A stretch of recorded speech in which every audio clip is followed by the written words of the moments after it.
All right, switching topics. Let's go and talk about debt. So I said debt is really uncommon in the States, but it's really common in emerging markets and in Africa. So here's what debt looks like on this framework.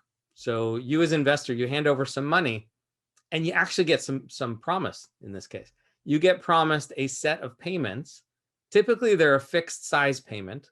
So, we'll talk about how you fix the payments, but you get a certain number of payments for a certain number of time, and they're generally all the same size. And those key terms you're going to look at when you're looking at a promissory note, is how the lawyers would call this, would be what's the interest rate? And it's usually listed as an annual rate, but sometimes there's some terms in there to talk about how you split it up by months and days. For some reason, it's 360-day years is a common thing for loans. And so do you get the same payment in February and March, even though they're different lengths of time? Things like that are somewhat important. What's the schedule? Do you get paid every week, every month, once a quarter, once a year, or do you get just paid at the end? It comes in all different forms. Monthly is the normal one, but I've seen everything else. And then how long until the payments stop? So when do they owe you your principal back is really what the maturity date is. Joe, you want to add anything to that? What did I miss? No, this is a really good summary of how a typical loan would be set Yeah. up. So that was good. And everybody's probably familiar with this from their home mortgage and their credit cards. Right? All that is debt. The reason why we don't see it in startups, well, it's because usually when we're talking about doing this for the earliest capital, either the startup phase or even the growth phase, is the company can't afford those first payments. So I'm not going to do hard and fast numbers here, but just assume you gave them $100,000 as a group, and if they're paying you 10% interest, that's $10,000 a year. And if the company's only earning $30,000, $40,000, $50,000 a year when you do this loan, well, they can't afford to give you 10,000 of the money. They can't give you a quarter of all the money that came into the company. And so that's a problem. And so what the solution to that problem is often what we call a honeymoon period. Okay, so don't pay us anything for the first year, or just pay us interest for the first year or 2 years or even 3 years, and try and push these payments out to where the revenues are high enough to afford them. The problem with doing that is then the entrepreneur isn't in the habit or the mood to pay you back as an investor. And once they get out of the mood to pay you, or they don't get in the habit of paying you, getting that first payment gets really hard. And the second problem that happens is when we look at what we need back as investors for the risk we're taking, these little tiny interest rates, they don't actually work too well. So when I do debt in Africa, it winds up being typically like 12%, which to American ears and European ears sounds crazy high. To African ears, it's like half the rate that the banks charge. The banks will often charge, the banks in Africa and Asia charge so much that they count it in percent per month. So 2% per month is not an uncommon interest rate in Africa. I've seen 3% per month. So that's 24 or 36% interest in local currency with no risk about how it changes to the dollar. In reality, what we would need to charge as early stage angel investors in order to make back the money that we would otherwise do if we were doing equity investing, it would be so high that none of the payments would be affordable to the company, which would mean basically that everybody defaults, which means you get no money back. And it just builds into this vicious cycle. So I really don't understand why so many funds do debt investing in Africa, but that's really the norm over there. And when you dig in perhaps a bit more to try and answer that question, you discover, well, most of the funds that are investing in startups in Africa are actually philanthropists. They don't really care what the return is. They're not trying to get the market rate return. They're just trying to get a return. Any return is good. So why would you do debt? I've done all these structures. So I'm going to give you examples of companies that I've done. The first native African company I ever invested in was East Africa Fruits. And it was not this fancy when I invested in it. They didn't even own a truck yet. So this is a picture of their giant facility. I don't think I could get it in frame. This is their big giant refrigerated truck that drives around the country collecting fruits and vegetables from 2,000 farmers.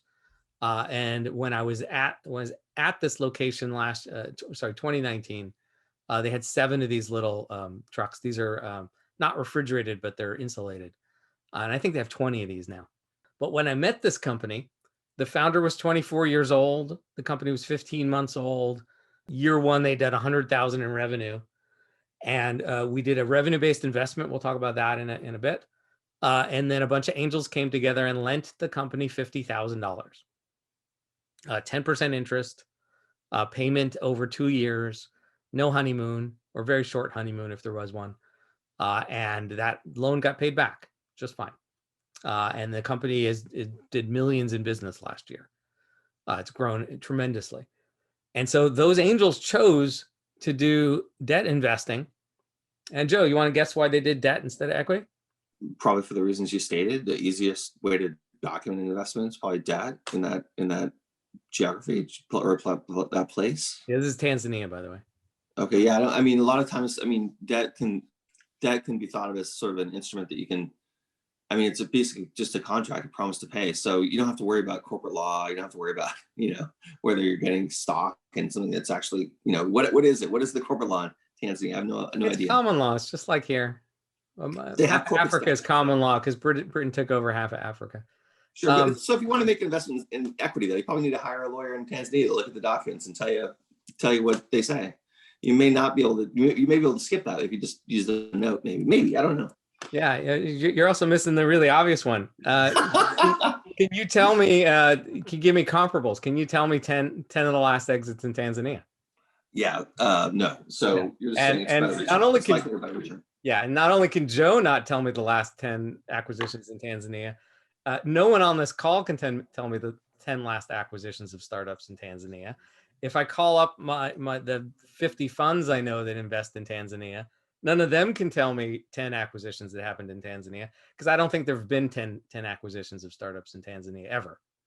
And so if go back to that picture in your mind of that equity investment, right? The only way you get your money out is when the company gets acquired or goes public. And there are, on the Dar es Salaam Stock Exchange, I think there are 24 companies listed. Maybe it's 30, but it's really small. It might even be smaller now, maybe 16. And so we can't expect an IPO, although I do now expect an IPO, but I wouldn't expect it back then. And so you couldn't have expected an IPO, and you couldn't point to anybody who's going to acquire this company. And back then, most angels would say there were only 2 choices. And so, well, if you can't do equity, you have to do debt. So then it made sense to all the angels to just do some debt. They all made money. The loan got paid on time, every single payment.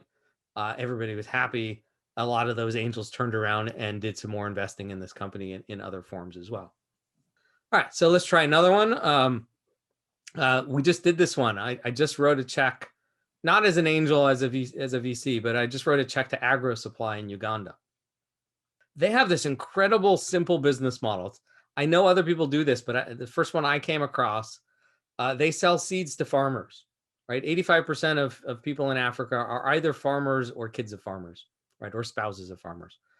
And so buying seeds isn't just a normal thing to do. The normal way you would do it is one of 2 ways. You'd either just go to the seed shop and hand them money, they hand you seeds, or you would borrow money. You would get some credit, often from a place that's a philanthropist, like 1 Acre Farm. They would lend you the money for the seeds, and then you'd have to pay them back. The default rate on that is incredibly high. But AgroSupply has a different system. It's an old system that's been used in the States for years. It's called layaway. So the farmers, they pay up front. So 3 months before the season starts, they put in a payment. And then 2 months before, they put in another payment, 1 month before the third payment, and then right before they want the seeds, the last payment. And so they've already saved up everything they need for the seeds. So this company sits on that money. It sits in escrow at a bank, and they're not allowed to touch it until the seeds are delivered to the farmer. But the company that makes the seeds, they like to get paid. Right? And so right now they're demanding that they get paid upon picking up the seeds. The seeds get made in Kenya.